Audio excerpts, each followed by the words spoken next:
আউযু বিল্লাহি মিনাশ শাইতানির রাজিম বিসমিল্লাহির রহমানির রহিম রব্বি আউযু বিকা মিন হামাযাতিশ শায়াতিন ওয়া আউযু বিকা রব্বি আইয়াহদুরুন।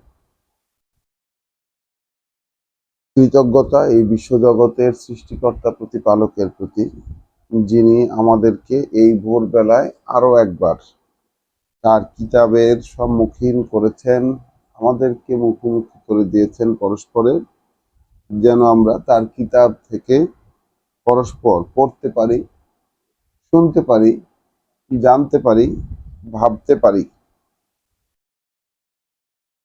এটা নিতান্তই তার এক অপার করুণা আমাদের প্রতি, যে তিনি এটা আমাদেরকে করতে দিচ্ছেন, করা চালিয়ে যেতে দিচ্ছেন, নতুবা আমাদের পক্ষে এটা সম্ভব ছিল না যে আমরা তার কিতাব এইরকম ভাবে সময়ে খুলে বসবো।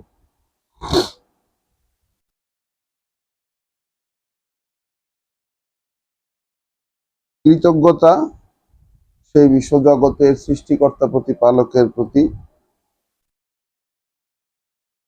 আমাদের এই ভোরবেলার পড়ায় আমরা ধারাবাহিকভাবে কোরআন মজিদের শুরু থেকে পড়ছিলাম। গত ভোরে আমরা সূরা আল কলম, কোরআন মজিদের ৬৮ নম্বর সূরা পড়ে শেষ করেছিলাম।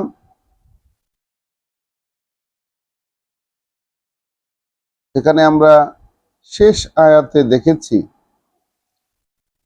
শেষ দুই আয়াতে, যে এই যে লোকেরা তোমার এই আহ্বান প্রত্যাখ্যান করে, ওয়া ইন ইয়াকাদু আল্লাযিনা কাফারু, যারা তোমার আহ্বান প্রত্যাখ্যান করে তারা চায় লা ইউযলিকুনাকা বিআবসারিহিম, যে তোমাকে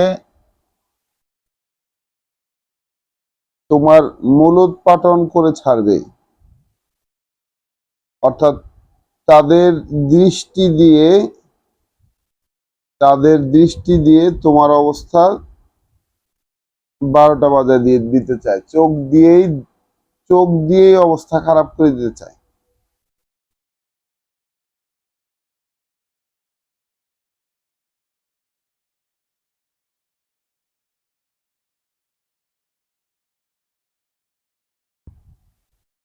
তাহলে and those who ignore warning, যারা সতর্কবার্তাকে পাত্তা যারা দেয় না, almost cause you to slip with their eyes, তোমাকে পিছলে যাওয়ার অবস্থা তৈরি করে তাদের চোখ দিয়ে, মানে এমন ভাবে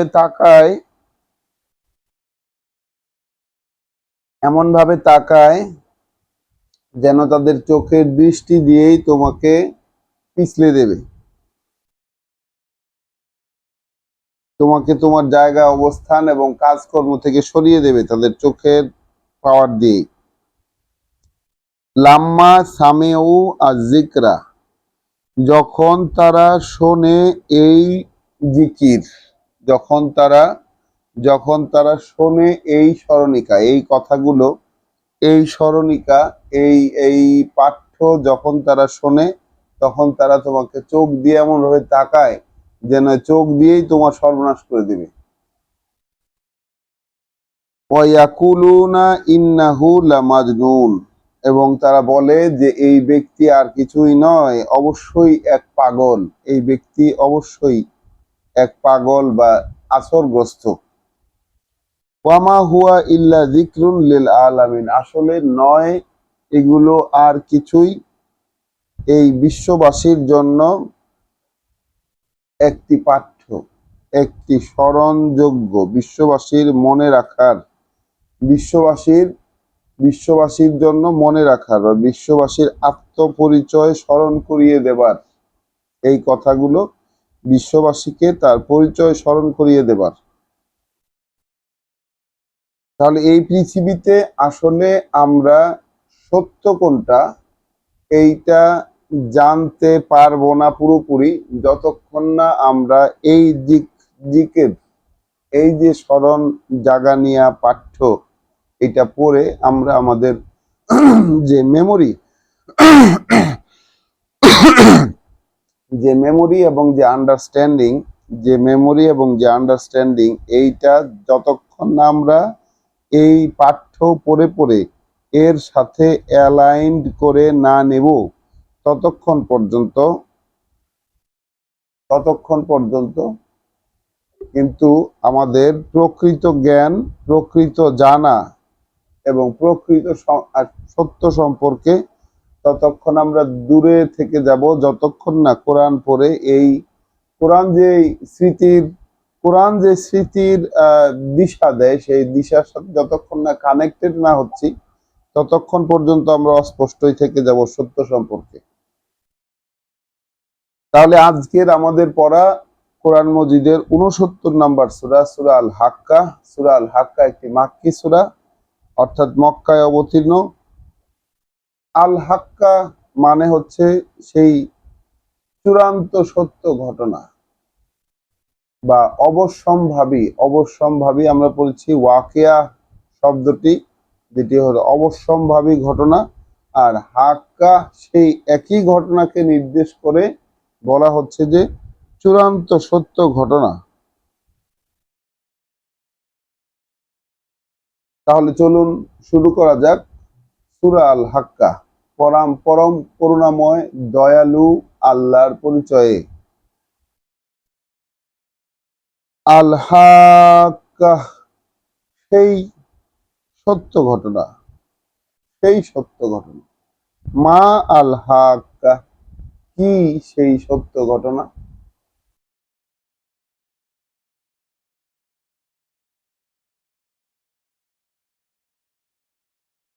ওয়ামা আদরাকা মা আল হাক্কা, আর কিসে তোমাকে জানাবে যে এই সত্য ঘটনাটা কি? কিসে তোমাকে জানাবে যে এই সত্য ঘটনাটা কি? কাযযাবাত সামুদু ওয়া আদুন বিল কারিয়াহ, তাহলে কাযযাবাত প্রত্যাখ্যান করেছে, অকার্যকর মনে করেছে।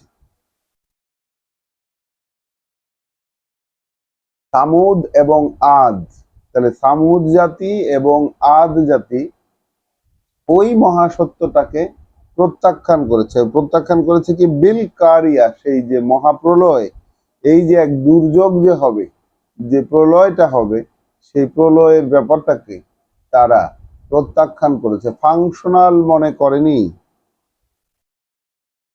আম্মা সামুদ, তাহলে হয়েছিল কি সামুদের ক্ষেত্রে? উহলিকু বিত্তাগিয়াহ, তাদেরকে ধ্বংস করে দেয়া হয়েছে। তাহলে সামুদ জাতি ধ্বংস করে দেয়া হয়েছে তাদেরকে বিত্তাগিয়া,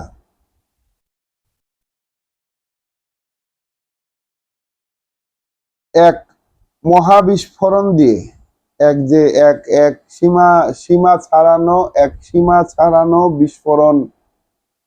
তাহলে সামুদকে ধ্বংস করে দেওয়া হলো এক সীমা ছাড়ানো বিস্ফোরণে। ওয়া আম্মা আদুন, আর আদ জাতির ক্ষেত্রে ফা উহলিকু বিরিহিন সরসরিন, তাদেরকে ধ্বংস করে দেওয়া হয়েছে। তাহলে আদ জাতির ক্ষেত্রে তাদেরকে ধ্বংস করে দেওয়া হয়েছে এক ঘূর্ণি বাতাস, আতিয়া,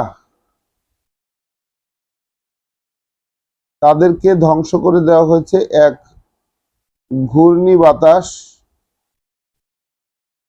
প্রচন্ড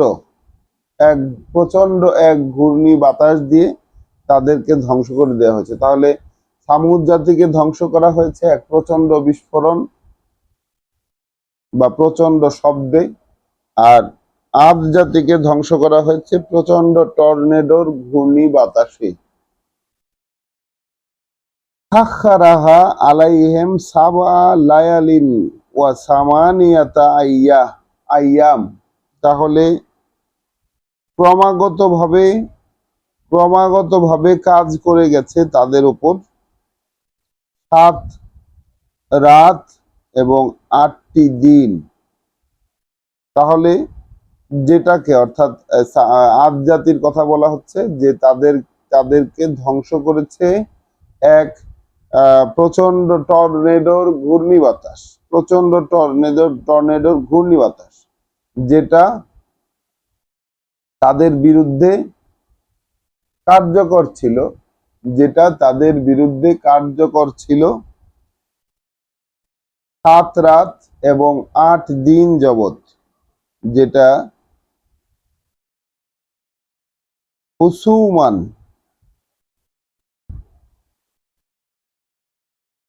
যেটা কিনা ক্রমাগত ভাবে অবিশ্রান্ত ভাবে, মানে 7 রাত এবং 8 দিন যাবত অবিশ্রান্ত ভাবে সেই ঘূর্ণিবাতাস তাদের বিরুদ্ধে কাজ করেছে।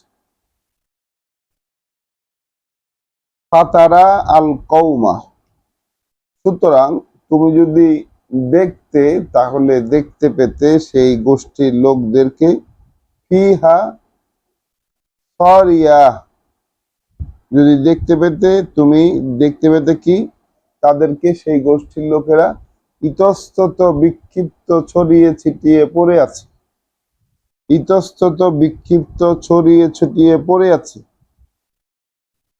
কাআন্নাহুম আজাজু নাখলিন, যেন বিচ্ছিন্ন হয়ে থাকা শুকনো খেজুর, মানে কাণ্ড, মানে সেই খেজুর গাছের ডাল যখন সেটা শুকায় খুব খসে পড়ে, এরকম যখন যেমন থাকে তেমনি পুরাতন শুকনো খেজুর গাছের কাণ্ড সমূহ যেভাবে পড়ে থাকে, কাআন্নাহুম আজাজু নাখলিন খাওয়িয়া, শুকনো খেজুর গাছের কাণ্ড যেভাবে পড়ে থাকে সেইভাবে সেই আদ জাতির লোকেরা পড়েছিল।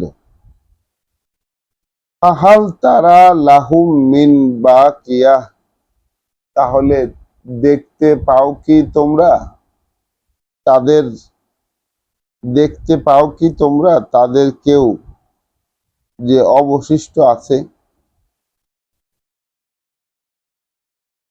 দেখতে পাও কি তোমরা যে তাদের কেউ অবশিষ্ট রয়েছে। ওয়া জা আ ফেরাউন, আর এসেছিল ফেরাউনও, ওয়ামান কবলাহু, এবং যারা ছিল তার আগে আগে। তাহলে এসেছিল ফেরাউনও এবং যারা ছিল তাদের আগে আগে। ওয়াল মুতাফিকাতু বিল খাতিয়াহ, এবং এসেছিল সেই উল্টে দেওয়া জনপদ, এবং ছিল ছিল সেই উল্টে দেওয়া জনপদ।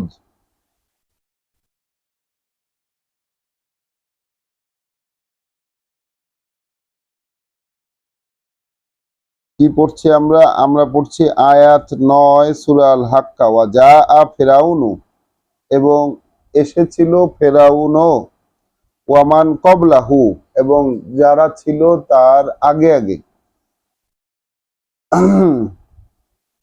ওয়াল মুতাফিকাত, এবং সেই উল্টে দেওয়া জনপদটা অর্থাৎ লুতের গোষ্ঠী, বিল খাতিআহ, তারা সেই রকমই অপরাধ করেছিল, বিভিন্ন অফেন্স, বিভিন্ন অপরাধ তাদের ছিল। তাহলে এটা আল্লাহ এমন এক ইতিহাস বলছেন যে সেই যে চূড়ান্ত সত্য ঘটনা সংঘটিত হবে। আমরা যেটা পড়েছিলাম আল ওয়াকিয়া, মা আল ওয়াক, মানে মানে আল ওয়াকিয়া এক অবশ্যম্ভাবী ঘটনা,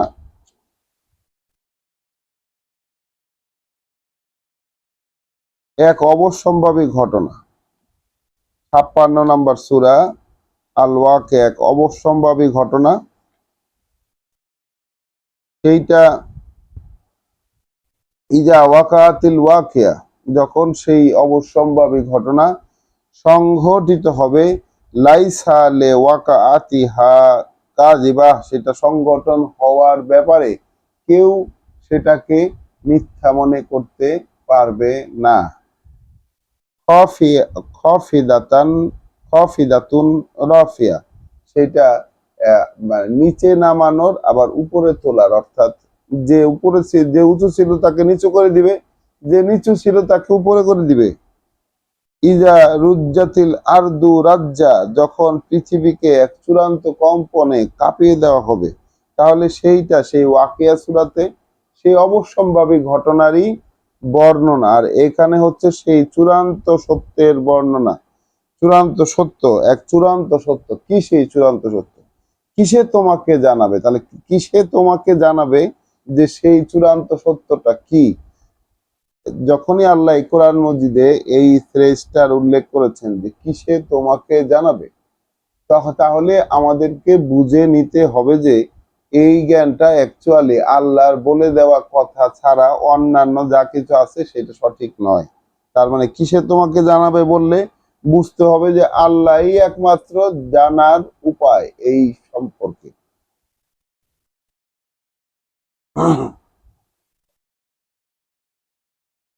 তাহলে প্রথমত বলা হচ্ছে যে আদ জাতি এবং সামুদ জাতি সেই সেই দুর্যোগটাকে সেই দুর্যোগটাকে প্রত্যাখ্যান করেছিল, সামুদ জাতি এবং আদ জাতি। তাহলে সামুদ জাতির ক্ষেত্রে একটা বিস্ফোরণ তাদেরকে ধ্বংস করে দিয়েছে, আর আদ জাতির ক্ষেত্রে একটা ঘূর্ণি বাতাস, প্রচন্ড টর্নেডোর ঘূর্ণি বাতাস, যেটা 7 রাত এবং 8 দিন যাবৎ তাদের উপর কার্যকর ছিল। একদম তুমি যদি দেখতে তাহলে দেখতে পেতে যে মানুষ এমন ভাবে ইতস্তত বিক্ষিপ্ত হয়ে পড়ে আছে যেন খেজুর গাছের শুকনো ডালগুলো যেভাবে পড়ে থাকে।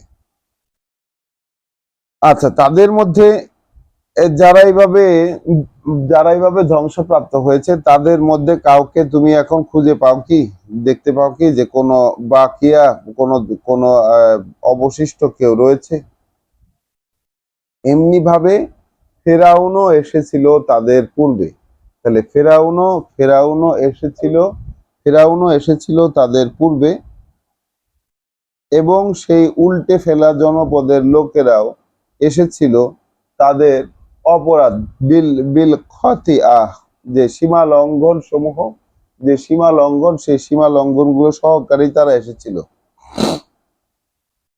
ফা আসাউ রাসূলা রাব্বিহিম, তাহলে তাদের কাজটা কি ছিল? কমন, সবার ক্ষেত্রে কমন কাজটা কি ছিল? ফা আসাউ, অতঃপর তারা বিরোধিতা করেছে তাদের রাসূল, তাদের সৃষ্টিকর্তা প্রতিপালকের পক্ষ, যে বার্তাবাহক, সৃষ্টিকর্তা প্রতিপালকের পক্ষ থেকে যে বার্তাবাহক, সেই বার্তাবাহকের বিরোধিতা করেছে। ফা আখাযাহুম আখযাতান রাবিয়াহ, তখন ধরেছেন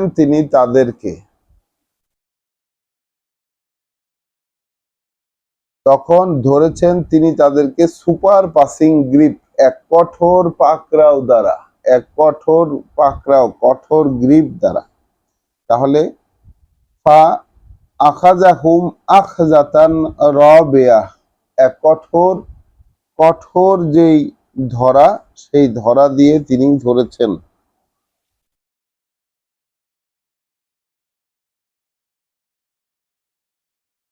ইন্না লাম্মা তগা আলমা উ, তাহলে ঘটনা চলে গেল সেই নূহ আলাইহিস সালামের সময়।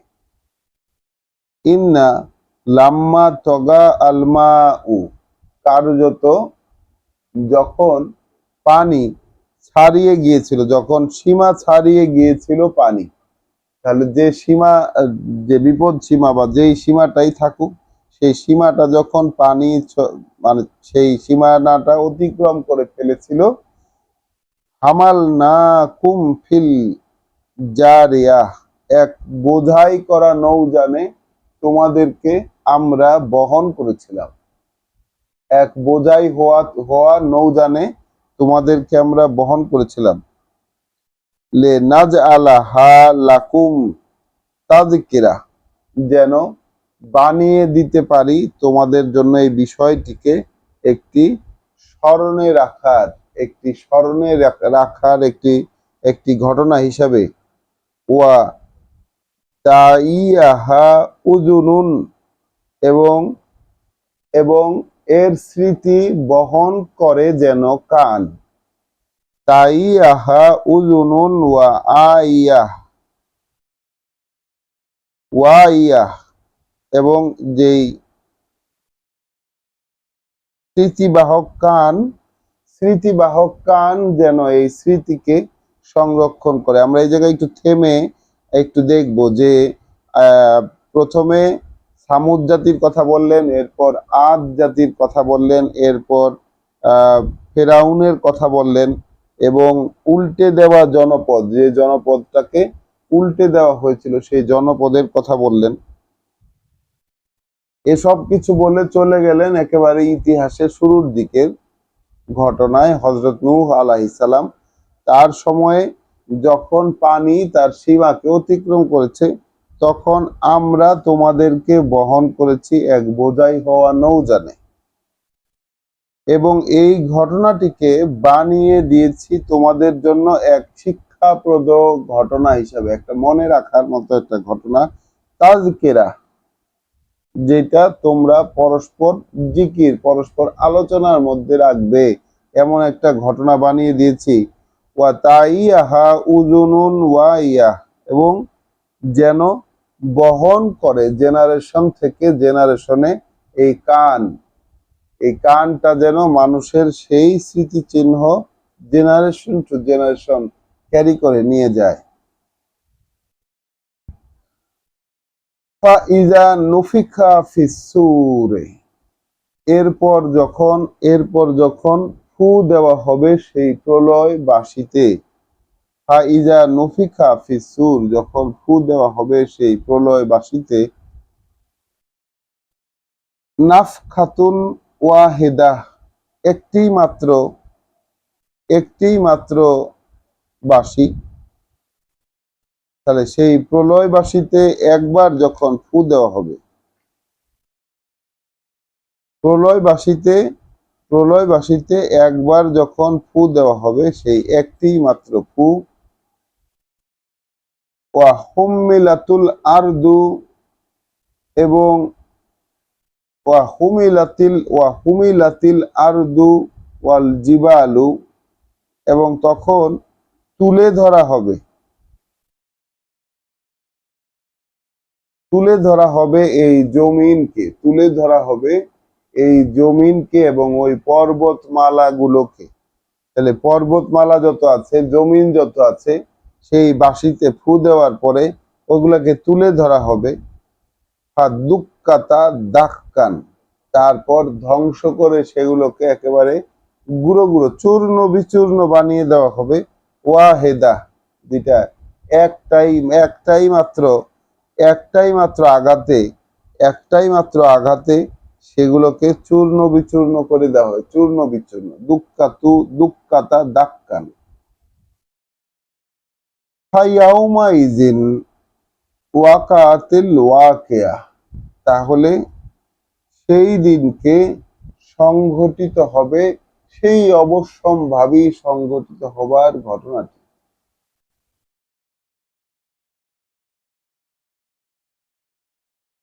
ওয়ান সাক্কাতিস সামাউ, এবং দীর্ণ হয়ে যাবে ওই আকাশ। ফাহিয়া ইয়াউমাইজিন ওয়াহিয়া, এবং দীর্ণ হয়ে যাবে আকাশ, এবং সেই দিন এর সব বন্ধন, আকাশের যত বন্ধন, যত আকর্ষণ শক্তি, সব শিথিল হয়ে যাবে। তাহলে এমন এক ঘটনার বর্ণনা আমরা শুনছি, এমন এক সময়ের দেওয়া বর্ণনা, যেই সময় কিন্তু আমাদের মতো জ্ঞান বিজ্ঞান মোটেই এত অ্যাডভান্স ছিল না, এত টেকনোলজি ছিল না। আজ থেকে অলমোস্ট 1500 বছর আগে, 1450 বছর আগের নাজিল হওয়া, প্রকাশ হওয়া কথা এইগুলো, যে পৃথিবী যখন শেষ হয়ে যাবে, পৃথিবী যখন ধ্বংস হবে, এই যে ম্যাট্রিক্স যেটার মধ্যে আমরা এখন আছি, যে জীবন, যে ক্ষণস্থায়ী জীবনের একটা তৈরি করা আয়োজন মানুষকে যাচাই করার জন্য। এই যে প্রোগ্রামের ভিতরে আছি, এই প্রোগ্রামটা এক মহাসময়ে গিয়ে শেষ হবে, এবং এই শেষ হওয়ার খবরটিকে আল্লাহ বিভিন্নভাবে বলেছেন। যখন শেষ হবে তখন সবকিছু শেষ হয়ে আবার নতুন করে তৈরি হবে, একটা নতুন করে সৃষ্টি এবং নতুন করে একটা ঘটনা, সেই অনন্তের ঘটনা শুরু হবে। তাহলে সেই ঘটনা যারা প্রত্যাখ্যান করেছে তারা কে কিভাবে ধ্বংসপ্রাপ্ত হয়েছে পৃথিবী থেকে সামষ্টিকভাবে, সেই বিবরণ আমরা শুনেছি। এবং তারপরে এখন আসছে যে তার কিছু ঘটনার কিছু বর্ণনা, যে সেই ঘটনার সময় আসলে কি হবে। প্রথমে আসলো যে প্রলয়বাসীতে ফু দেওয়া। যখন প্রলয়বাসীতে ফু দেওয়া হবে একবার,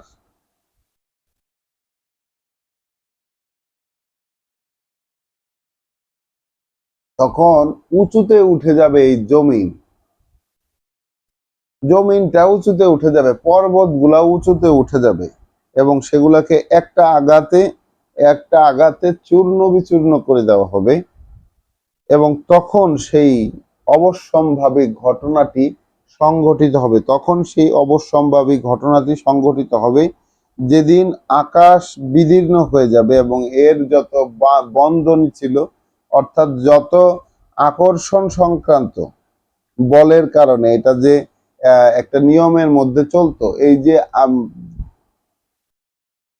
যে বন্ধন ছিল এর, সেই বন্ধন সেদিন শিথিল হয়ে যাবে। ওয়াল মালাকু আলা আরজাইহা, ওয়াল মালাকু, আর ফেরেশতারা হয়ে যাবে উপস্থিত আশেপাশে। তাহলে আশেপাশে, ওইখানকার আশেপাশে ফেরেশতারা উপস্থিত থাকবে। ওয়া ইয়াহমিলু আরশা রব্বিকা, এবং বহন করতে থাকবে নিয়ন্ত্রণ কেন্দ্র তোমার প্রভুর, বহন করতে থাকবে তোমার প্রভুর নিয়ন্ত্রণ কেন্দ্র।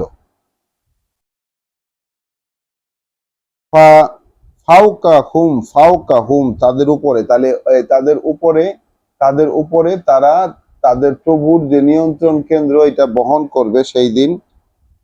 ইয়াউমা ইজিন সামানিয়া, তারা তারা হবে সেই দিন 8 জন। তাহলে প্রভুর আসন বহন করবে, প্রভুর নিয়ন্ত্রণ কেন্দ্র বহন করবে এরকম ফেরেশতার সংখ্যা 8 জন।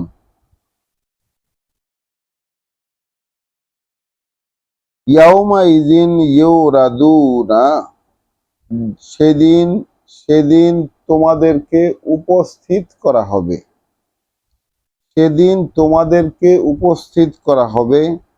লা তাখফা মিনকুম খাফিয়া, তাহলে কোনো কিছুই তোমাদের থেকে সেই দিন গোপন থাকবে না।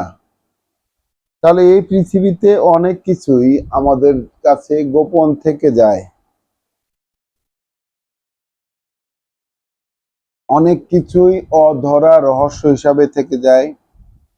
আমরা আমাদের জীবনের যে সময়টা কাটিয়ে এসেছি তার কতটুকু সঠিক ছিল, কতটুকু ভ্রান্ত ছিল, সেই জিনিসটার মানে অ্যাকুরেট হিসাব আমাদের কাছে থাকে না। তাহলে সেই দিন, যেদিন তোমাদেরকে উপস্থিত করা হবে, যেদিন তোমাদেরকে উপস্থিত করা হবে, লা তাখফা মিনকুম খাফিয়া, কোনো বিষয়ই তাদের কাছে সেই দিন গোপন থাকবে না, তাদের থেকে কোনো কিছুই তখন আর গোপন থাকবে না। ফা আম্মা, তাহলে তার ক্ষেত্রে, মান উতিয়া কিতাবাহু বিয়ামিনিহি, যাকে দেওয়া হবে তার জীবন খাতা তার ডান হাতে। তাহলে তার ক্ষেত্রে কেমন হবে? যাকে দেওয়া হবে তার জীবন খাতার ডান হাতে।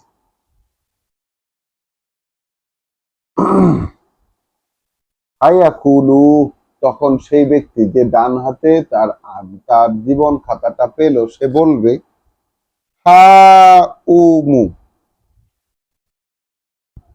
ইকরাউ কিতাবিয়া, সবাইকে সে আহ্বান জানাবে যে আসো, পড়ো আমার এই খাতা, আসো পড়ো আমার এই খাতা। যে জীবন খাতা তাকে ডান হাতে দেওয়া হলো, তখন সে বলবে যে আসো পড়ো আমার এই খাতা। ইন্নি জানান্তু, আমি তো মনে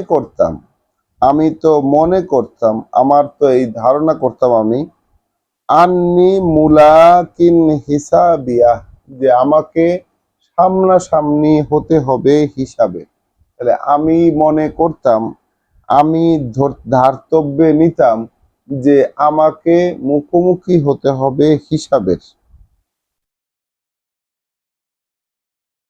ফাহুয়া ফি ঈশাতির রাদিয়া, তখন সে থাকবে আরাম আয়েশে সন্তুষ্টির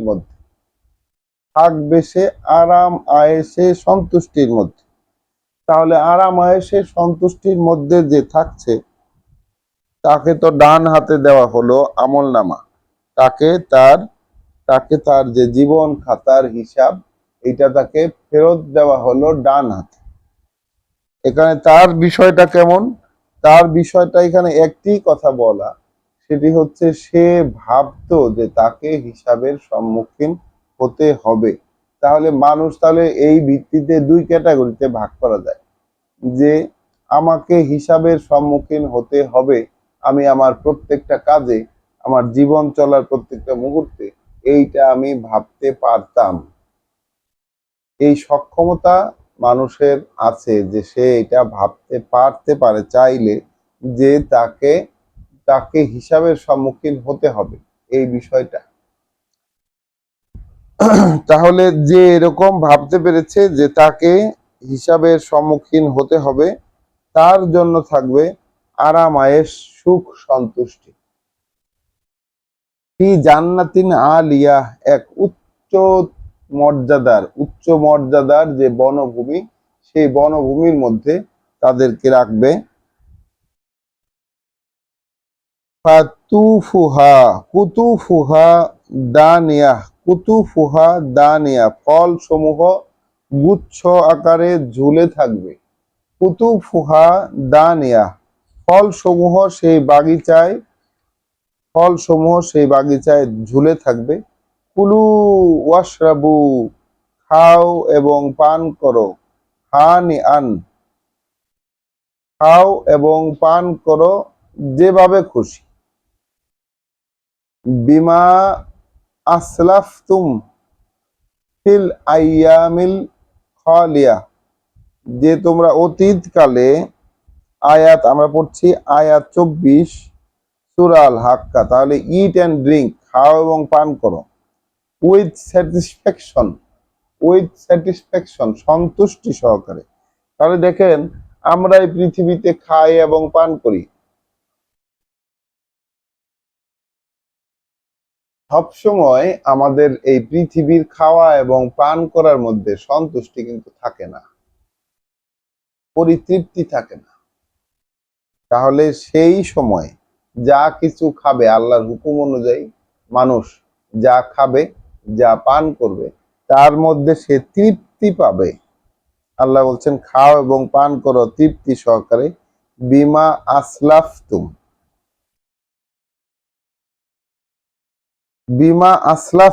খাও এবং পান করো তৃপ্তি সহকারে। For what you sent a head in days past, তাহলে যা কিছু, বিমা আসলাফতুম ফিল আইয়ামিল খালিয়া, পিছনে যে দিনগুলো রেখে এসেছো, সেই দিনগুলোতে কি করে এসেছো, যা করে এসেছো, সেই সব কর্মের বিনিময়ে এখন খাও এবং পান করো সন্তুষ্টি সহকারে। ওয়া আম্মা, তাহলে মেহমানদারি যেটা, সেই দিনের মেহমানদারি এইরকম। আম্মা মান উতিয়া কিতাবাহু বে শিমালিহি, তাহলে তার ক্ষেত্রে যাকে দেওয়া হলো তার কিতাব তার বাম হাতে, তার যে জীবন খাতা, সেই খাতা দেওয়া হলো তার বাম হাতে। ফায়াকুলু ইয়া লাইতানি তখন সে বলবে হায় কপাল, তখন সে বলবে হায় দুর্ভোগ, ইয়া লাইতানি, হায় দুর্ভোগ, লাম উত লাম উতা কিতাবিয়া, কখনোই যদি না দেওয়া হতো আমাকে আমার এই জীবন খাতা। সে বলবে হায় কি দুর্ভোগ, কখনোই যদি না দেওয়া হতো আমাকে আমার এই জীবন খাতা। মা আগনা আন্নি মালিয়া, আমার যে মানে কোনোই তো কাজে আসলো না আমার আমার সম্পদগুলো। তাহলে পৃথিবীতে অনেক সম্পদ ছিল তার, বোঝা যাচ্ছে পৃথিবীতে থাকা যে সম্পদগুলো এগুলো তো কোনো কাজেই তার আসলো না। তাহলে সেই দিন গিয়ে উপলব্ধি হচ্ছে। তাহলে দেখেন সেই দিন তার যে সম্পদ, সম্পদের ব্যাপারে, নিজের যে সম্পদ সেই সম্পদের ব্যাপারে সেই দিন সে বলছে যে মা আগনা আন্নি মালিয়া, কোনোই তো কাজে আসলো না আমার আমার যত সম্পদ। তাহলে আমার যে সম্পদ গুলা ছিল সেই সম্পদ আমার কোনোই কাজে আসলো না। হালাকা আন্নি সুলতানিয়া, আমার যে কর্তৃত্ব, যে ক্ষমতাশীল ছিল সেটাই তো আমাকে ধ্বংস করলো। তাহলে ধ্বংস করে দিল আমাকে আমার যে সুলতান ছিল, যে কর্তৃত্ব ছিল, যে প্রভুত্ব ছিল সেই প্রভুত্ব। আচ্ছা, এই যে বাস্তবতা, এই বাস্তবতা আমরা পৃথিবীতে থাকতে কোনোভাবে বুঝতে পারি কি? কোনোভাবে এইদিকে ভ্রুক্ষেপ করি যে আমার সম্পদ যেটা এই পৃথিবীতে আছে সেইটা এর পরবর্তী জীবনে ওই ওই মহাপ্রলয় শেষে যে নতুন করে শুরু হবে যা, সেইখানে গিয়ে আমার এইখানে যত সম্পদ সেই সম্পদ কোনো কাজে আসতেছে না, সামান্যতম কাজে আসতেছে না। এবং এই পৃথিবীতে আমার খাটানো যত কর্তৃত্ব, যত প্রভুত্ব, সেটাই আমাকে ধ্বংস করে দিচ্ছে। আমার কর্তৃত্ব, আমার প্রভুত্ব যা আমি এখানে খাটাচ্ছি সেইটা আমাকে ধ্বংস করে দিচ্ছে, এটাই বাস্তবতা।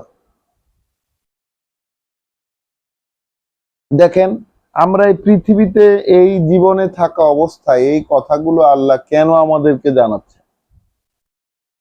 এই কথাগুলো কেন জানাচ্ছেন? এই কথাগুলো আল্লাহ যদি আমাদেরকে না জানাতেন তাহলে তো আমরা এগুলা কখনো জানতামও না, কখনো ভাবতামও না। এমন কিছু কথা, যেই কথাগুলো ভবিষ্যতের কোনো একটা টাইমে যেটা অবশ্যম্ভাবীভাবে সংগঠিত হবে, যেই টাইম, যেই অবস্থাটা, সেই অবস্থায় গিয়ে আমরা প্রত্যেকেই এই কথা বলবো যদি ওই ওই বাম হাতে আমাদের জীবন খাতার হিসাব যদি আমরা বাম হাতে পাই। যদি ডান হাতে পাওয়ার উপযুক্ত হই তখন কিন্তু দেখতে পাচ্ছি যে সেইখানের লোকেরা যারা ডান হাতে তাদের জীবন খাতার হিসাব পেয়েছে, তারা ডান হাতে যারা পেয়েছে তারা বলছে যে আমরা ভাবতাম যে আমাদেরকে এরকম ভাবে হিসাবের সম্মুখীন হতে হবে। তাহলে এই পৃথিবীতে থাকা অবস্থায় আমরা একটু আমাদের কর্মকাণ্ডে প্রতিটি স্টেপে, প্রতিটি পাস করা মুহূর্তে আমরা কি মনে করি যে আমাদেরকে হিসাবের সম্মুখীন হতে হবে? এই চেতনা কি আমাদের আছে যে আমরা প্রতিটা মুহূর্তে আমাদের জীবনে যে কাজগুলো করছি সেগুলো করতে করতে এইটা বিবেচনায় রাখছি যে আমাদেরকে হিসাবের সম্মুখীন হতে হবে? সেরকম তো আমরা নই, আমরা তো আমাদেরকে ওইভাবে খুঁজে পাই না। এখন যে ক্রাইসিস আমাদের মধ্যে, যে আমরা আমাদের যে হিসাবের সম্মুখীন হতে হবে, এটা কেউ বুঝুক আর না বুঝুক, আমাদের যাদের সামনে আল্লাহ এই কোরআন উন্মুক্ত করছেন, খুলছেন, প্রকাশ করছেন নতুন করে, আমাদের তো, আমরা যদি এটা এখান থেকে মনে করে যেতে না পারি, মানে জীবনের এমন একটা পর্যায়ে জীবনকে নিতে না পারি যেই পর্যায়ে গিয়ে সার্বক্ষণিকভাবে মনে থাকছে যে আমাকে হিসাবের সম্মুখীন হতে হবে, প্রতিটা কাজে কর্মে আমার এই বিষয়টা আমার আমার বিবেচনায় থাকছে যে আমাকে হিসাবের সম্মুখীন হতে হবে। তো এইটা যদি হওয়া যায়, এইরকম এইরকম আয়োজন যদি করা যায় যে আমাকে হিসাবের সম্মুখীন হতে হবে, এইরকম বিষয়টি স্বয়ংক্রিয়ভাবে আমার সব সময়ই মনে থাকছে, তাহলে সেই ডান হাতে আমার জীবন খাতার হিসাব পাওয়ার সম্ভাবনা। আর নর্মালি আমরা যা প্রচলিত পক্ষে আমরা হলাম সম্পদশালী মানুষ, অর্থাৎ আমাদের কিছু না কিছু, প্রত্যেকেরই কিছু না কিছু সম্পদ আছে। আমরা কর্তৃত্বশীল মানুষ, আমাদের প্রত্যেকেরই কোনো না কোনো ক্ষেত্রে কিছু না কিছু পরিমাণ কর্তৃত্ব এবং কিছু না কিছু পরিমাণ সুলতান, যেটা প্রভুত্ব, আধিপত্য আমাদের রয়েছে। একেবারে স্মল স্কেল থেকে শুরু করে বিগ স্কেল পর্যন্ত ওই প্রভুত্ব, আধিপত্য, এইটা আমরা পছন্দ করি না এই রকম মানুষের সংখ্যা খুবই কম। বিশেষত আমাদের দেশে কেউ সুযোগ পেলেই এই আধিপত্য এবং প্রভুত্ব খাটাতে চায়। কিন্তু এর পরিণাম কি? এই পৃথিবীতে আমরা যে আধিপত্য এবং প্রভুত্ব খাটাচ্ছি, এর পরিণামটা কি? এর পরিণামটা হচ্ছে আমার বাম হাতে আমার জীবন খাতার হিসাব দেওয়া হচ্ছে। তাহলে দেখেন, এই পৃথিবীতে আমাদের কাছে সবচেয়ে আরাধ্য যে জিনিসটা, যে আমি মানুষের উপর কিছুটা প্রভুত্ব খাটাইতে পারবো, একটা আধিপত্য খাটাইতে পারবো, এরকম যদি আমার অবস্থান হয়, মানুষ নিজেকে সেই সম্রাট, রাজা, শাসনকর্তা, হ্যাঁ, অন্যের উপর অন্যকে নিয়ন্ত্রণকারী কর্তৃপক্ষ, এই অবস্থানে দেখতে সবচাইতে পছন্দ করে। যেমন বাংলাদেশের ক্ষেত্রে সবচাইতে পছন্দনীয়, সবচাইতে দামি, মানে মানুষের কাছে সবচেয়ে আরাধ্য চাকরি হলো এই যে সরকারি চাকরির মধ্যে বিসিএস অ্যাডমিন ক্যাডার এবং বিসিএস পুলিশ ক্যাডার, যেটাতে সরাসরি প্রশাসন, অর্থাৎ মাঠ প্রশাসন, উচ্চতর প্রশাসন এবং আইন শৃঙ্খলা রক্ষাকারী যে বাহিনী, সেই বাহিনীর উচ্চতর পর্যায়ে যুক্ত থাকা যায়, যাতে সবকিছু নিয়ন্ত্রণ করা যায়। তো এইটা মানুষের কাছে সবচাইতে পছন্দের জব, সবচাইতে বেশি চাহিদা সম্পন্ন। এই যদি হয়ে থাকে, তাহলে কি ক্ষমতা, আধিপত্য, প্রভুত্ব, এইটাই আসলে মানুষ এই পৃথিবীতে থাকতে অর্জন করতে চায় এবং সম্পদও সে অর্জন করতে চায়। আর ওই পারে গিয়ে, অর্থাৎ এই জীবনটাকে শেষ করে ওই পারে যখন গিয়ে আমরা আবার উঠছি, সেখানে কি বলছি, বাম হাতে যখন আমি আমার জীবন খাতার হিসাবটা পেলাম, তখন বলছি কি, মা আগনা আন্নি মালিয়া, কোনোই তো কাজে আসলো না আমার সম্পদ। তাহলে সত্যি বাস্তবতা, যেটা অরিজিনাল সত্য, সে অরিজিনাল সত্য, এইখানে আমাদের সম্পদ খুব কাজে আসতো, কিন্তু অরিজিনাল জায়গায়। এই ম্যাট্রিক্স থেকে বের হয়ে যখন আমরা সেই অনন্ত জীবনের মধ্যে আবার কানেক্টেড হয়ে গেলাম, তখন আমরা বলছি যে আমাদের সম্পদ তো আমাদের কোনো কাজে আসলো না, এবং আমাদের যে কর্তৃত্ব বা প্রভুত্ব ছিল, ওইটাই আমাদেরকে ধ্বংস করে দিল।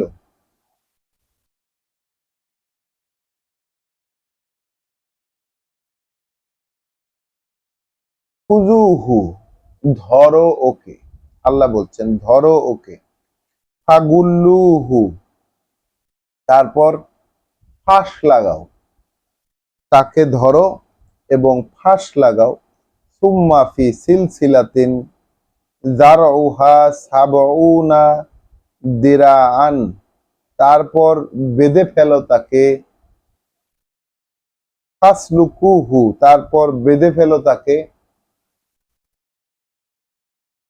70 হাত দীর্ঘ শেকলে। তাহলে সুম্মা ফি সিলসিলাতিন, তারপর রাখো সেই শেকলের মধ্যে, যার ওহা লম্বা যেটা, দৈর্ঘ্য যেটার, সাবউনা দিরাআন 70 হাত, যে 70 হাত দীর্ঘ শিকলের মধ্যে রাখো তাকে এবং বেঁধে ফেলো।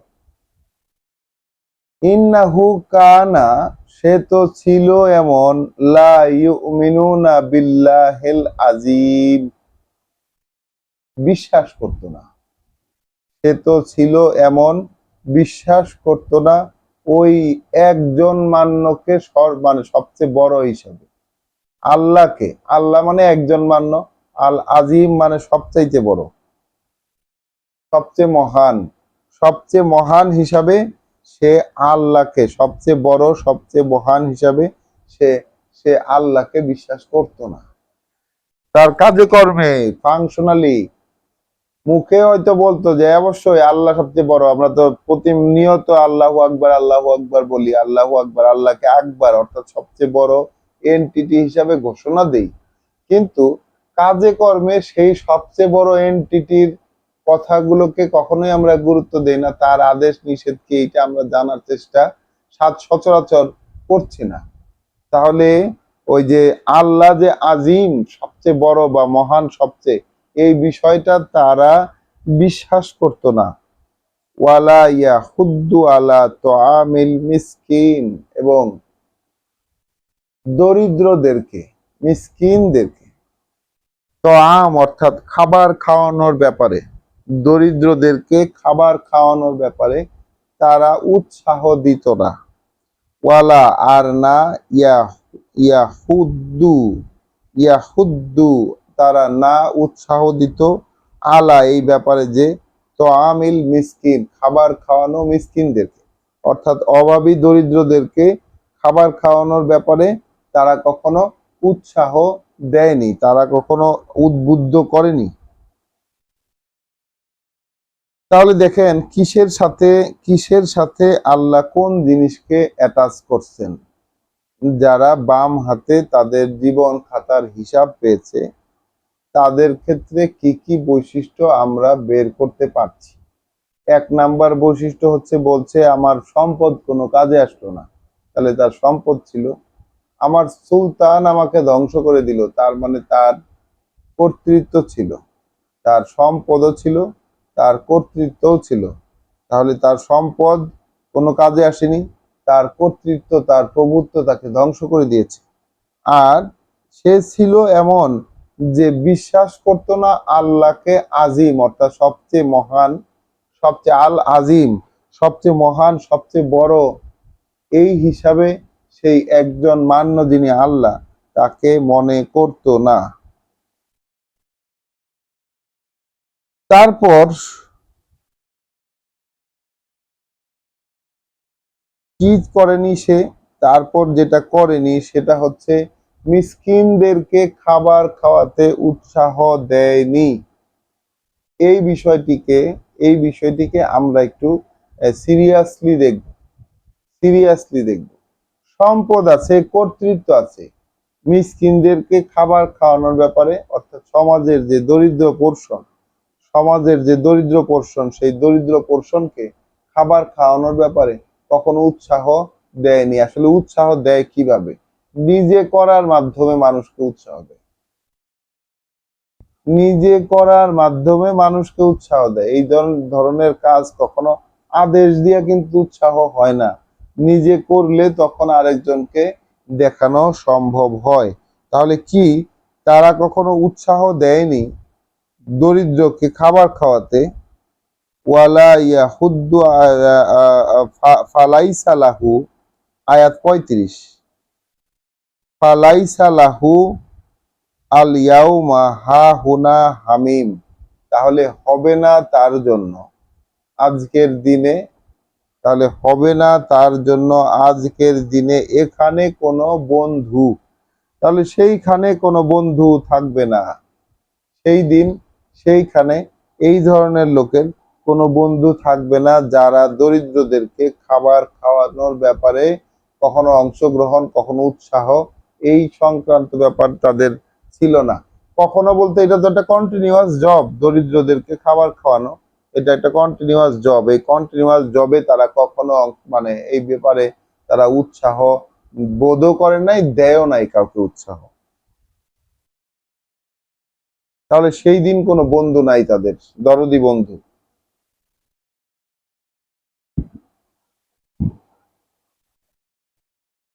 ওয়ালা তো আমুন, আর না আছে কোনো খাবার, তাহলে সেই দিন কোনো খাবারও নাই তাদের জন্য, সেই দিন কোনো খাবারও নাই তাদের জন্য। ইল্লা মিন গিসলিন, শুধুমাত্র ক্ষত নিঃসৃত রক্তপুঞ্জ ছাড়া। আশ্রয় চাই আল্লাহর কাছে, এই রকম পরিণতি হওয়া থেকে আশ্রয় চাই আল্লাহর কাছে। এইরকম পরিণতি আমাদের জন্য অপেক্ষা করছে।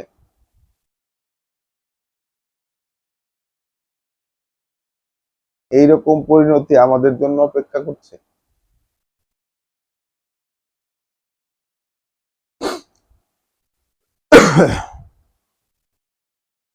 তো কেমন সেই পরিণতি, কেমন সেই পরিণতি? আমরাই তো সেই সেই জনেরা যারা পৃথিবীতে সম্পদ তৈরি করার জন্য চেষ্টায় আছি। আমরাই তো সেই জন যারা কর্তৃত্ব খাটিয়েছি যতটুকু সম্ভব হয়েছে আমাদের পক্ষে। কর্তৃত্ব আল্লাহ দিয়েছেন, কর্তৃত্ব দিয়েছেন, কর্তৃত্ব খাটিয়েছি। এখন কর্তৃত্ব খাটিয়েছি, কিন্তু কর্তৃত্ব যেখানে খাটানোর দরকার ছিল, যে কাজে মানুষকে উৎসাহ দেওয়ার ক্ষেত্রে আমার কর্তৃত্বকে ব্যবহার করার কথা ছিল, তা কখনো করা হয়ে ওঠে নাই হয়তো। তাহলে কোনো বন্ধু নাই আমার সেই দিন, কোনো বন্ধু নাই, আর না কোনো খাবার থাকছে। ওই ক্ষত নিশ্চিত, অর্থাৎ পূর্বে মানুষ পুড়ে চামড়া পচে যাবে, সেই চামড়া পুজ হয়ে গলে পড়বে, সেইটা খাইতে দেওয়া হবে। আমাদের আমাদের অবস্থা এমন যে এই কথাগুলো, এই পরিণতিগুলো আমরা ভেবে এর সত্যতা আমাদের মস্তিষ্ক আমাদেরকে দেয় না। আমাদের অন্তরে এমনই তালা লেগে গেছে, এমনই অবস্থা, আমাদের অন্তর্নিহিত জগৎ, আমাদের যে ইন্টারনাল যে ফ্যাকাল্টি, আমাদের চিন্তা ভাবনার জগৎটার মধ্যে এতটাই অস্পষ্টতা রয়েছে যে আল্লাহর এই সত্য অমোঘ কথাগুলো শুনে এর বাস্তবতা আমরা বোধ করতে পারি না। বোধ যদি করতাম তাহলে তো এই জীবনকে, এই কর্তৃত্ব সম্পদের জীবনকে আমরা সাইড করে দিতে পারতাম তাৎক্ষণিক। এই কথাগুলো শুনে তো কেঁপে উঠতাম যে এই তাহলে আমার পরিণতি। এই পৃথিবীতে যা যে এরকমের মধ্যে আছি, আমি তো আর চিন্তা করি না এই প্রতি মুহূর্তে মুহূর্তে যে আমাকে হিসাবের সম্মুখীন হতে হবে। প্রতিটা কাজের ক্ষেত্রে আমি আমার জীবন, আমি এই যে কোরআন আমরা পড়ছি, আল্লাহ আমাদেরকে পড়তে দিচ্ছেন, জানতে দিচ্ছেন। তিনি না জানলে তো আর জানতাম না। এই যে তিনি জানতে দিচ্ছেন, তারপরেও তো আমি আমার জীবন চলার পথে কাজে কাজে এটা মনে করছি না কখনো যে আমাকে হিসাবের সম্মুখীন হতে হবে। এটা যদি মনে না করে থাকি, তাহলে তো আমি এই বাম হাতে আমল নামা দেওয়া যে গ্রুপ, এইটার মধ্যে অন্তর্ভুক্ত। আমরা সূরা আল ওয়াকিয়াতেও দেখেছিলাম তিনটি গ্রুপে সমস্ত মানুষ বিভক্ত হয়ে গেছে। এক দল ছিল ডান পাশের, এক দল ছিল বাম পাশের, আরেক দল ছিল অগ্রগামী। তাহলে সেদিন কোনো খাবার নেই, খাবার হিসাবে আছে শুধু গিসলিন, অর্থাৎ ক্ষত নিঃসৃত রক্তপুঞ্জ। লা ইয়াকুলুহু ইল্লাল খাতিউন। তাহলে আল খাতিউন, যারা কিনা ছিল সীমা লঙ্ঘনকারী, সেই সীমা লঙ্ঘনকারী অপরাধী ছাড়া আর কেউ সেটা খাবে না। তাহলে এই যে অবশ্যম্ভাবী ঘটনা যেটা আল্লাহ আমাদেরকে জানালেন, এই অবশ্যম্ভাবী ঘটনার বিবৃতি আল্লাহ ছাড়া সঠিকভাবে আর কেউ জানাতে পারে না। এই বোধ আল্লাহ ছাড়া কেউ দিতেও পারে না। তাহলে আমাদের হৃদয়ে কি জেগে উঠবে? আমরা তো আল্লাহর কাছে আশ্রয় চেয়ে যাচ্ছি, আমরা প্রতিনিয়ত তার কাছে বুঝতে চাইছি। আমরা বলছি যে প্রভু, আমাদের জ্ঞান, আমাদের এই বোধ আপনি বাড়িয়ে দিন। আমাদের মনে যেন এই বিষয়টি স্থান পায় যে আমাদেরকে হিসাবের সম্মুখীন হতে হবে। পাচ্ছে না তো, হিসাবের সম্মুখীন হতে হবে, এই বোধ আমাদের মনে এখনো স্থান পাচ্ছে না। আমাদের কাজে কর্মে, আমাদের নিত্য নৈমিত্তিক জীবন পথ চলায় এই বিষয়টা এখনো ধার্তব্যের মধ্যে আসছে না যে আমাদেরকে হিসাবের সম্মুখীন হতে হবে। তাহলে আমরাই কি সেই আদ সামুদ জাতি, ফেরাউনের জাতি, ওই যে উল্টে ফেলা জাতি, যেটা শহর উল্টে দেওয়া হয়েছে, ওই জাতির মতো অবস্থান কি আমাদেরও নয়?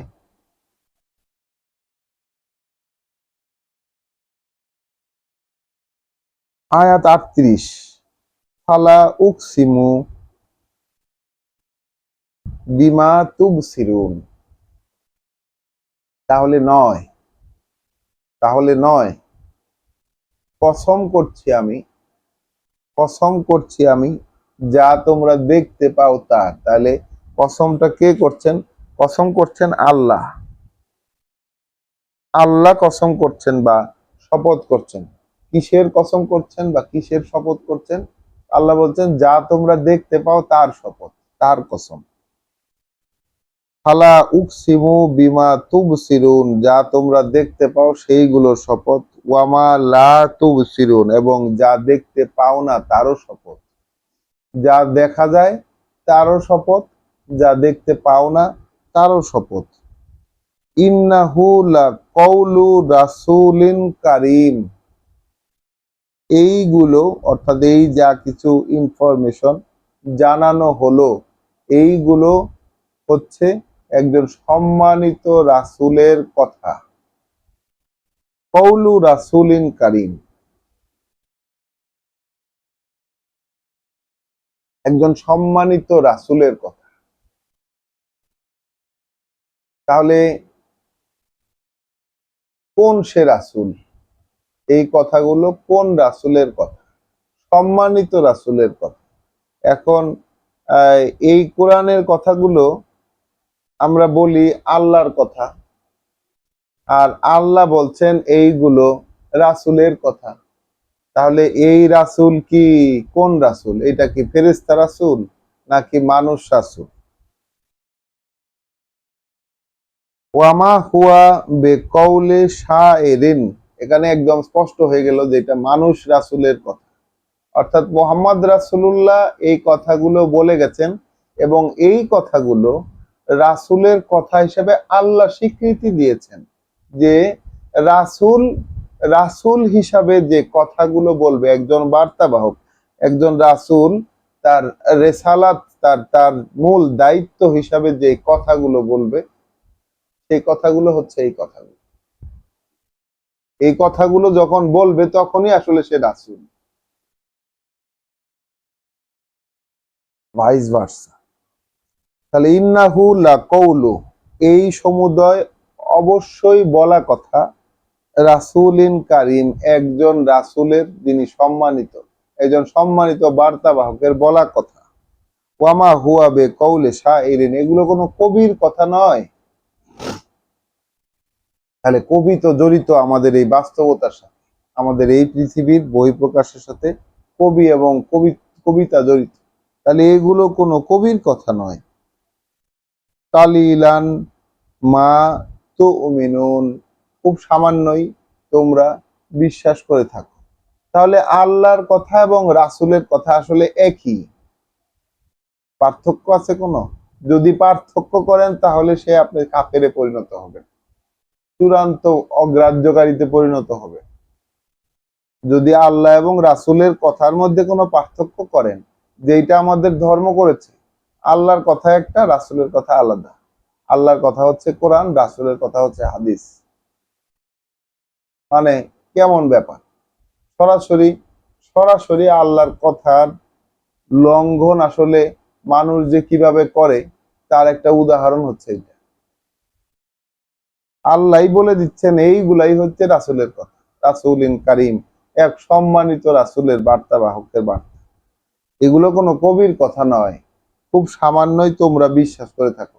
তাহলে এগুলো যে কবির কথা নয়, মোহাম্মদ রাসূলুল্লাহ যখন এই কথাগুলো বলছিলেন তখন তাকে এক শিক্ষিত পাগলা কবি বলেছে মানুষ।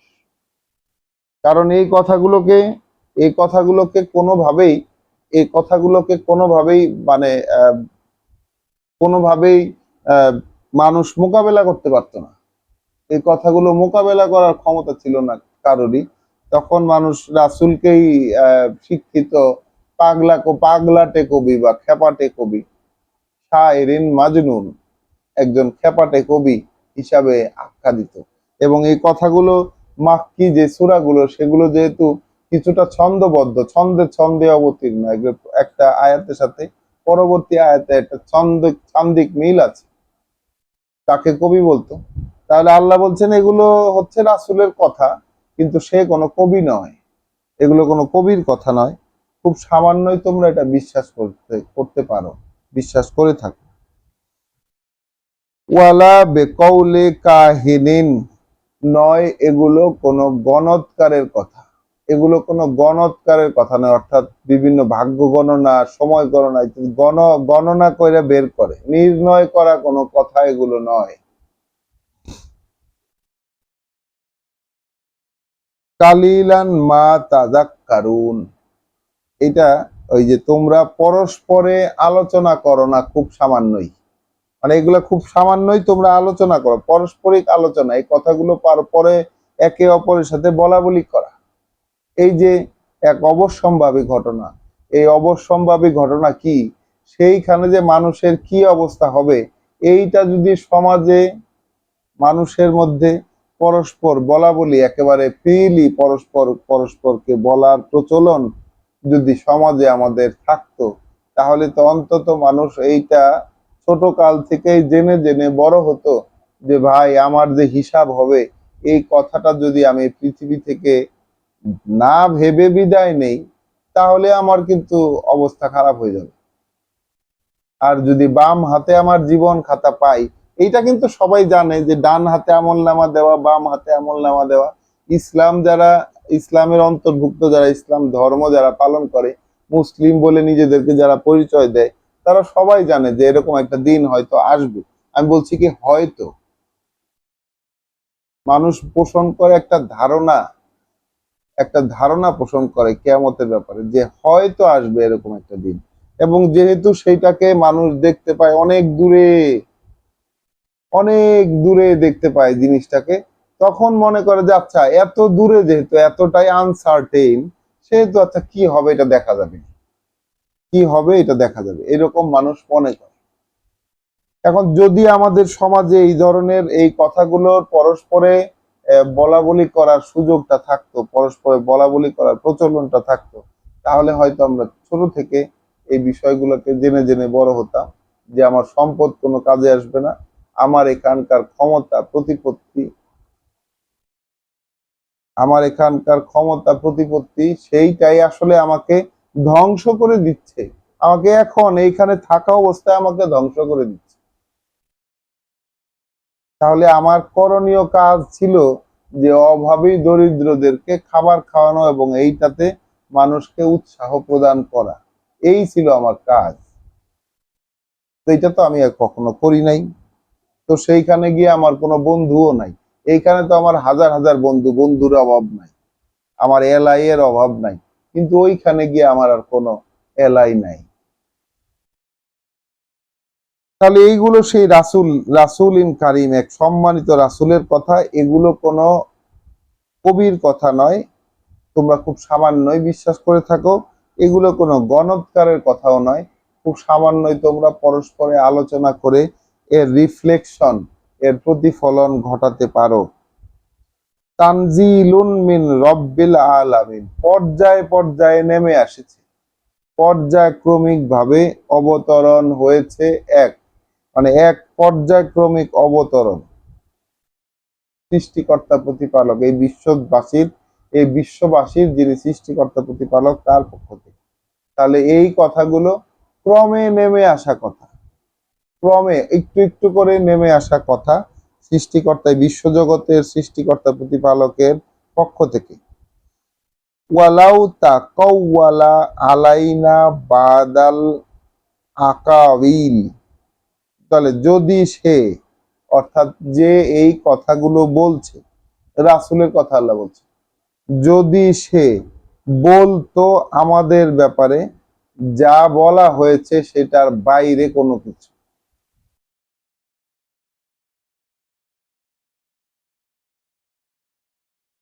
যদি সে বলতো আমাদের ব্যাপারে যা বলা হয়েছে তার বাইরে আর কিছু, লা আখাজনা মিনহু বিল ইয়ামিন, আমরা ধরতাম তার ডান হাত, তাহলে ডান হাতটা ধরতাম তার থেকে।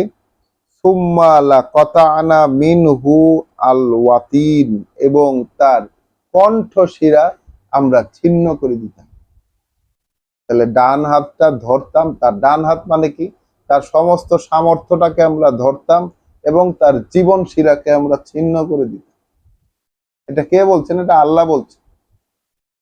আল্লাহ বলছেন যে রাসূল, যে ব্যক্তিকে দিয়ে আমি এই কথাগুলা বলাচ্ছি, সেই সম্মানিত বার্তাবাহক যিনি, তিনি যদি আমার বলে দেওয়া কথার বাইরে নিজ থেকে কোনো কথা আমাদের ব্যাপারে বলতো, লাউ তাকাওয়ালা আলাইনা, আমাদের ব্যাপারে যদি সে নিজ থেকে কোনো কথা বলতো এর এই কথাগুলার বাইরে, তাহলে আমরা তার ডান হাত ধরতাম, কণ্ঠশিরা ছিন্ন করে দিতাম। ফামা মিনকুম মিন আহাদিন আনহু হাজিজিন, তাকে, আমাদেরকে এই ব্যাপারে আটকাতে, বিরত রাখতে তোমাদের কেউই সক্ষম হতে না। তাহলে এইখানে একটু থেমে দেখার বিষয় আছে যে রাসূল, তাহলে এই যদি হয় অবস্থা, তাহলে রাসূল মোহাম্মদ রাসূলুল্লাহ তিনি কিন্তু আল্লাহর বলে দেওয়া কথার বাইরে কোনো কথা মানুষকে বলেন নাই। বলেছেন কি, এটা এইরকম সতর্কবার্তা দিলে আর কি বলা সম্ভব? আর কি বলা সম্ভব? বলেন নাই। বললে সেটা বলছেন যে এটা আমার নিজের কথা, আল্লাহর নামে বলেন নাই। বললে বলছেন যে এটা আমার নিজের কথা, আমার মতামত, আমার কি ভাবনা হচ্ছে এই সম্পর্কে, সেইটা হয়তো তার নিজের ভাবনা, নিজের চিন্তা, নিজের বহিঃপ্রকাশ হিসাবে তিনি বলে দিয়েছেন। যেমন আমরা অসংখ্য হাদিস রয়েছে, যেটা বুখারী, তিরমিজি, মুসলিম ইত্যাদি আরো যত আছে হাদিসের গ্রন্থ, সকল হাদিস গ্রন্থের মধ্যে বুখারীতে গিয়ে একটা হাদিস কিন্তু পেয়েছে হাদিস সংগ্রহকরা, সেটি হচ্ছে যে তোমরা, রাসূল বলছেন যে তোমরা আমার কাছ থেকে শোনা কথাগুলোর মধ্যে কোরআন ছাড়া আর কোনো কিছুকে লিপিবদ্ধ করবে না, আর কোনো কিছু তোমরা লিখবে না, লিখিত আকারে সেটাকে সংরক্ষণ করবে না। তাহলে সব হাদিসই তো সত্য হিসাবে ধরে নেওয়া হয়। এই হাদিস যদি সত্য হয়ে থাকে, তাহলে রাসূলের কথাগুলোকে, তার ব্যক্তিগত বলা কথা এবং সেইগুলোকে সংগ্রহ করার কোনো, সংগ্রহ এবং লিখিত আকারে সংরক্ষণ করাটা রাসূলের নিজেরই নিষেধ। যা কিছুই তিনি করেন না কেন, যা কিছুই তিনি বলে থাকেন না কেন তার ব্যক্তিগত পর্যায়ে, ওইটা রাসূলের দায়িত্বের অ্যাকচুয়ালি বাইরে। এবং আল্লাহ তো রাসূলকে বুঝিয়েই দিয়েছেন, একেবারে স্পষ্ট রূপে বলে দিয়েছেন যে নবী রাসূলেরা কেউই এর ব্যতিক্রম হয় নাই, যে যখনই তারা নিজ থেকে কোনো তামান্না, কোনো বহিঃপ্রকাশ, কোনো ইচ্ছার বহিঃপ্রকাশ তারা করেছেন, শয়তান সাথে সাথে সেইখানে কিছু না কিছু ঢুকিয়ে দিয়েছেন। অর্থাৎ রাসূলেরা ব্যক্তিগত বহিঃপ্রকাশ করলে সেটার মধ্যে শয়তানের মিশ্রণ থাকেই, কোনো উপায় নাই এর থেকে বাঁচার। এইটা আল্লাহর তৈরি করে দেওয়া মেকানিজম, কিভাবে বাঁচবে ভাই কেউ? তাহলে বোঝা যাচ্ছে যে রাসূল হিসাবে রাসূলের যে কাজ, সেইটা শুধুমাত্রই আল্লাহর কথা, আল্লাহর বলে দেওয়া যে কথাগুলো সেইটার মধ্যে ফিক্সড, সেইটার মধ্যে ফিক্সড। ব্যক্তিগত ব্যক্তিগত কথাবার্তা, ব্যক্তিগত চিন্তা ভাবনার বহিঃপ্রকাশে রাসূলের দায়িত্বের মধ্যে ফিক্সড না আসে। যেমন একজন একজন সচিব, তিনি অফিসে থাকলে সচিব, তিনি তো তার স্ত্রী সন্তানদের কাছে সচিবের ভূমিকায় থাকেন না, তখন থাকেন হচ্ছে হাজবেন্ড এবং বাবার ভূমিকায়। তিনি তো আর তখন সচিব থাকেন না। হ্যাঁ, বলা হয় যে সচিব সার্বক্ষণিক সচিবই থাকে চাকরিরত অবস্থায়, কিন্তু অ্যাকচুয়ালি সচিবের দায়িত্বটা তিনি পালন করেন অফিসে থাকা অবস্থায়, যতক্ষণ তিনি তার কর্মস্থলে থাকেন। তাহলে কর্মস্থলে থাকা অবস্থায়, অর্থাৎ রাসূল কর্মস্থলে থাকা অবস্থায় তার কাজ যেটা মানুষের কাছে আল্লাহর বার্তা পৌঁছে দেওয়া, সে অবস্থাতে তিনি শুধু আল্লাহর বার্তাটাই পৌঁছে দিয়েছেন। তার নিজস্ব কোনো চিন্তা ভাবনার বহিঃপ্রকাশ মানুষের কাছে পৌঁছানোর ব্যাপারে অবশ্যই তিনি তৎপর ছিলেন না।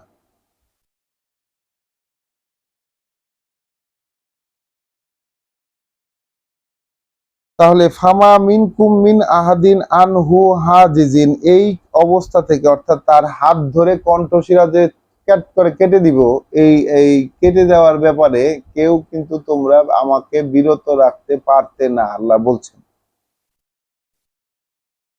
ওয়া ইন্নাহু লা তাযকিরাতুন লিল মুত্তাকিন, আর এই ব্যাপারটা অর্থাৎ এই যে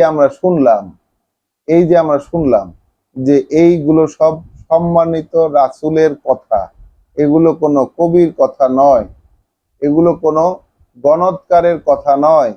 এই যে এবং এগুলো রাসূল যদি নিজ থেকে কোনো কিছু বলতেন, তাহলে যে তাকে এই রকম সিচুয়েশনের মধ্যে পড়তে হতো, এই বিষয়টা মুত্তাকি অর্থাৎ যারা বিভ্রান্তি থেকে বাঁচতে চাইবে, বিভ্রান্তি থেকে যারা বেঁচে থাকতে চাইবে, তাদের জন্য এইটা এক অবশ্য স্মরণীয় তাজকেরা, অবশ্য স্মরণে রাখার একটা বিষয়।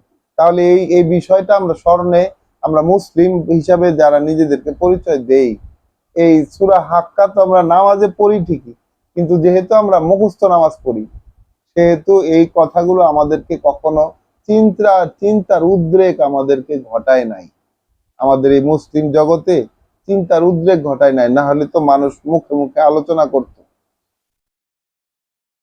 তাহলে এইগুলো আর কিছুই নয়, ইন্নাহু লা তাযকিরাতুন, এগুলো এক মনে রাখার, সার্বক্ষণিক স্মরণে রাখার তাদের জন্য যারা মুত্তাকি অর্থাৎ নিজেদেরকে রক্ষা যারা করতে সচেষ্ট।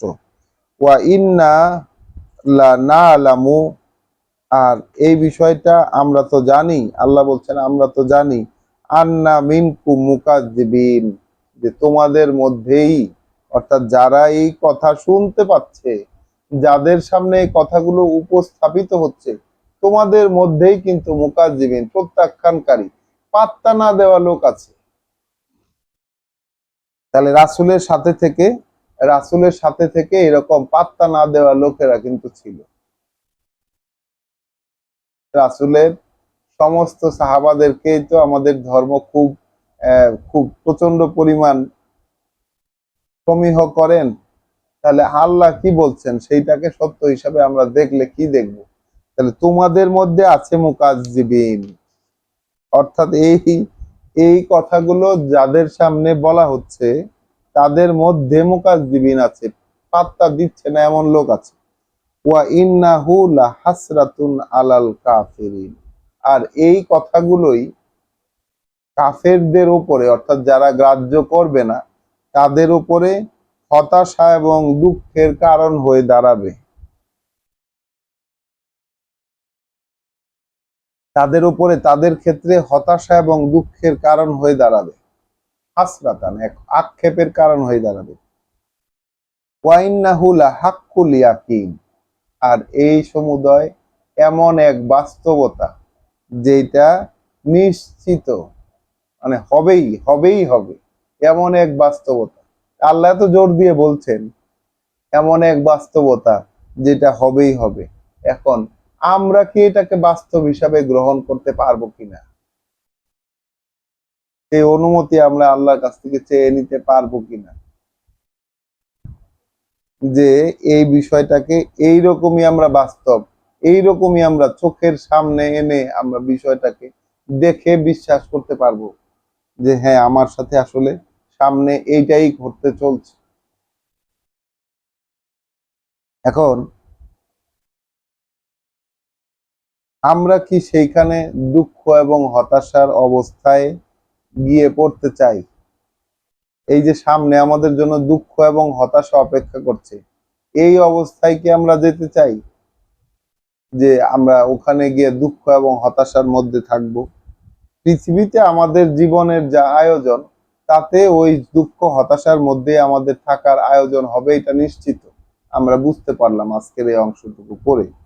কিন্তু ইন্নাহু লাহাক্কুল ইয়াকিন, এটাই নিশ্চিত বিশ্বাসের দাবি রাখে, এমন এক বাস্তবতা, এমন এক সত্য যেটা নিশ্চিতভাবে বিশ্বাসের দাবি রাখে। ফাসাব্বিহ, তাহলে তুমি নিত্যকার তোমার কাজ করে যাও, তুমি প্রতিনিয়ত কাজ করে যাও, বে ইসমে রব্বিকাল আজিম, তোমার মহান প্রভুর পরিচয় সহকারে, তোমার মহান প্রভুর পরিচয় সহকারে তুমি তোমার কাজ করে যাও। তাহলে তোমার কাজে তোমার প্রভুর যত পরিচয়, সেই পরিচয় যেন ফুটে ওঠে। পরিচয় নিয়ে কাজ করে যাও, তুমি তসবিহ করো, তাকে গ্লোরিফাই করো।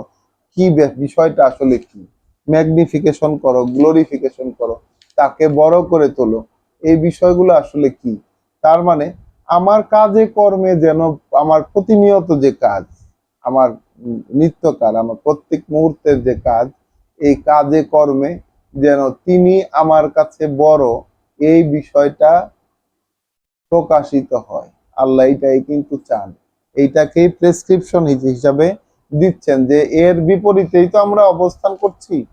আমরা তো সেই দলের লোক না যে প্রতি মুহূর্তে আমরা ভাবছি যে আমাদেরকে হিসাব হবে, আমাদেরকে হিসাবের সম্মুখীন হতে হচ্ছে। এই বিষয়টা তো আমরা নিশ্চিতভাবে আমরা এটা ভাবতে পারছি না। তাহলে সেই ভাবনাটাকে ভাবতে পারার জন্য আল্লাহ এখন লাস্ট আয়াতে প্রেসক্রিপশন দিয়ে দিয়েছেন যে প্রভুর পরিচয় সহকারে তুমি তোমার কাজ করে দাও।